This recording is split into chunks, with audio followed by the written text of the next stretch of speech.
عزیز طلبہ السلام علیکم ورحمۃ اللہ وبرکاتہ۔ آج ہمارا 7واں سبق ہے اور اس سبق کے اندر ہم نے ضمیر کے متعلق ضمائر جو ہیں وہ پڑھنی ہیں، اور اس میں دو طرح کی ضمیریں ہیں، ایک غائب کی ہے اور ایک حاضر کی ہے۔ ان کو دو حصوں میں نے تقسیم کر لیا ہے۔ آپ نے عموماً دیکھا ہوگا کہ مختلف الفاظ کے آخر کے اندر یہ ہو یا ہی آتا ہے، اور بعض اوقات جو ہے یہ علادہ ہوا بھی آتا ہے، جیسے قل هو اللہ احد۔ تو ہو اگر آئے کسی بھی آخر میں، یا ہی آئے یا ہوا علادہ آئے، تو اس کا مطلب ہوتا ہے وہ ایک مرد۔ جیسے حضرت ابوبکر صدیق رضی اللہ تعالی عنہ، ٹھیک ہے۔ اور اگر کسی بھی لفظ کے آخر میں ہا آئے یا علادہ ہیا آئے تو اس کا مطلب وہ ایک عورت ہوتی ہے، جیسے ہیا امرأتن، وہ ایک عورت ہے، ٹھیک ہے۔ اور حضرت عائشہ صدیقہ رضی اللہ تعالی عنہا وہاں پر آیا ہے، اس لیے کہ ہا عورت کے لیے آتا ہے، ہو جو ہے یہ مرد کے لیے آتا ہے، اس لیے ہم کہتے ہیں ابوبکر صدیق رضی اللہ تعالی عنہ۔ ہما جو ہے یہ دو کے لیے آتا ہے، خواہ دو مرد ہوں یا دو عورتیں ہوں اور دونوں غائب ہوں۔ جیسے دو صحابی ہوں تو ہم کہیں گے حضرت ابوبکر صدیق اور حضرت عمر فاروق رضی اللہ تعالی عنہما، تو یہاں ہما آئے گا، یہ دو کے لیے آتا ہے۔ اور ہم جو ہوتا ہے یہ جمع کے لیے آتا ہے، اس کا مطلب ہوتا ہے وہ سب مرد۔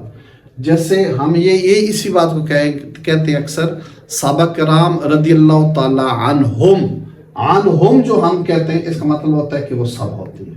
ہننا جو ہے یہ عورتوں کے لیے آتا ہے، اور یہ قرآن مجید فرقان حمید میں آخر میں سورہ احزاب وغیرہ میں استعمال ہوگا۔ شروع کے اندر ہننا بہت کم استعمال ہوتا ہے، یہ والے جو ہے استعمال ہوتے ہیں باقی۔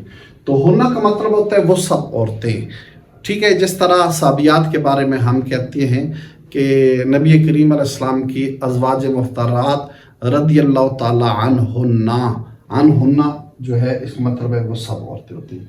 یہ جو ہے یہ غائب کے لیے آتے ہیں۔ اب یہ جو ہے یہ حاضر کے لیے آتے ہیں۔ کا جو ہے اس کا مطلب ہوتا ہے تو ایک مرد، کاف کے نیچے زیر ہو کے ہو تو اس کا مطلب ہے تو ایک عورت، کما اگر ہو تو اس کا مطلب ہے تم دو مرد اور تم دو عورتیں، کم کا مطلب ہوتا ہے تم سب مرد، اور کنہ کا مطلب ہوتا ہے تم سب عورتیں۔ اس کو بھی عام اگر ہم استعمال کریں تو جیسے ہم سلام کرتے ہیں تو کہتے ہیں السلام علیکہ، تجھ ایک مرد پر سلام ہو، اور السلام علیکہ تجھ ایک عورت پر سلام ہو۔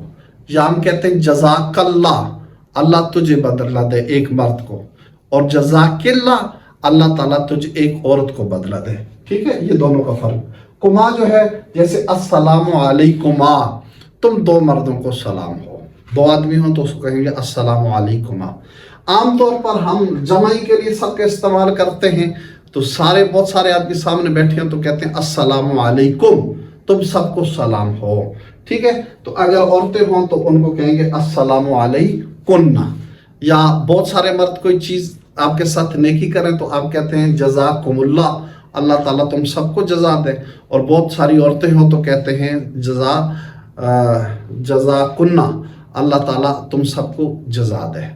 تو یہ ہے تقریباً 6 غائب کے صیغے تھے، 5 غائب کے ہیں، 5 جو ہے یہ حاضر کے ہیں۔ یہ ہما چونکہ ڈبل استعمال ہوتا ہے، یہ اکثر جو ہے قرآن میں استعمال ہوتے ہیں، اردو میں استعمال ہوتے ہیں۔ معمولی جو آدمی اردو کی سمجھ بوجھ رکھتا ہے ان کے لیے بھی یہ ضروری ہوتے ہیں، عربی کی سمجھ بوجھ رکھتا ہے اس کے لیے بھی یہ ضروری ہوتے ہیں۔ ان کو آپ اچھی طرح یاد کر لیں، انشاءاللہ العزیز آپ کو ترجمہ کرتے ہوئے بہت فائدہ دے گا۔ والسلام علیکم ورحمۃ اللہ وبرکاتہ۔